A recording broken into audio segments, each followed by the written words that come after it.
All the judges ready? And the timer and the negative team? Yeah.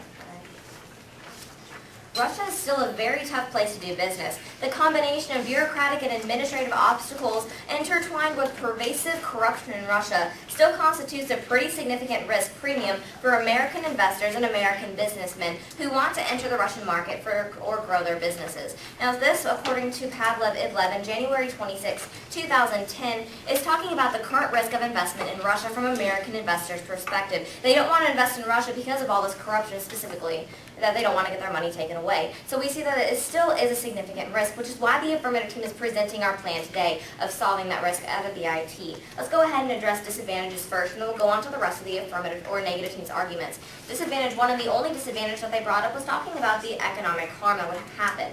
They first read a piece of evidence talking about how Russia's economy is unstable. Now specifically, if you look at this evidence, it's talking about Russia and world economies, not just Russia. The banker was also talking about world economies. So essentially, all economies around the world are not as stable as everybody would like them to be. So that's my first response, is that it wasn't just talking about Russia specifically. My second response to this is specifically looking at how we are already linked. Our economies are already linked. We already trade with Russia. Some investors already invest in Russia even though they get their money taken away. We're already linked, so this is a non-unique disadvantage. If you go with the current system, this is still going to happen. If you go with the affirmative team's plan, this is still going to happen. Absolutely irrelevant to today's debate round. Let's go down to the next point. Now, they were talking about let's go on to solvency. Solvency point number one, brought up in the 2NC, was talking about how there's no protection. There was a couple of sub-points under here. The first sub-point talked about the Russian model. Now it says that in the Russian model in 2001, they didn't want to protect investors. First response, this is 2001, when Russia didn't really care about investors. This has been proven by the negative team.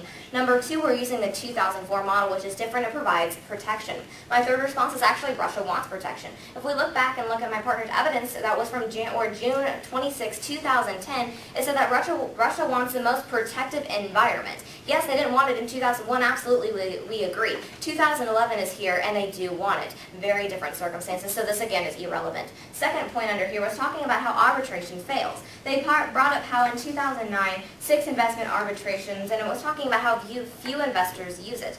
My first response to this was going through Russian local courts. This is talking about people that were having arbitrations in Russian local courts. I'd like to bring up my response. Number one, we're not using Russian local courts, we're bypassing the local court system. If you look back on our definitions, dispute resolution, we bypass the local courts, this is irrelevant. My second response to this is Russia or these investors are not working. This arbitration is not working because Russia is not upheld into international law. Russia has never signed a BIT agreement with the United States, meaning that they don't really have to respect their rights. Russia doesn't or is not upheld to international law, but they will be after they sign this BIT.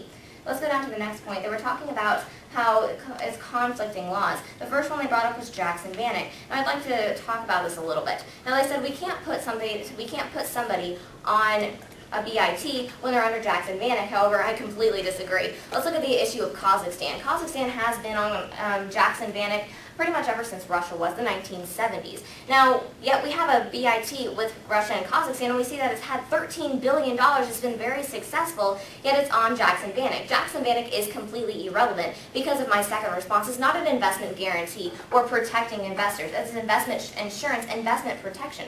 We're not guaranteeing that people are going to go over into Russia and saying, you are absolutely guaranteed to invest here. We're saying if you go and invest here, you will be protected. Two very different things. Let's go down to the next point, specifically talking about the World Trade Organization.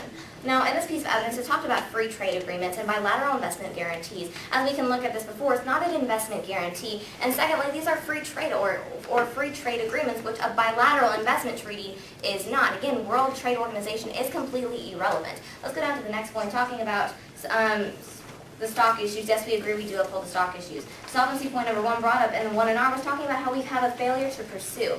Now, my first response to this is talking about how action has been taken by the Russian government. In 2008, they declared it a major priority in our relationship. Russia is pursuing us. The United States is doing nothing in return. Russia does want this. Let's go down to the next point. They were saying that it's a corrupt government. We're wanting a corrupt government to reduce their own corruption. However, this is not true.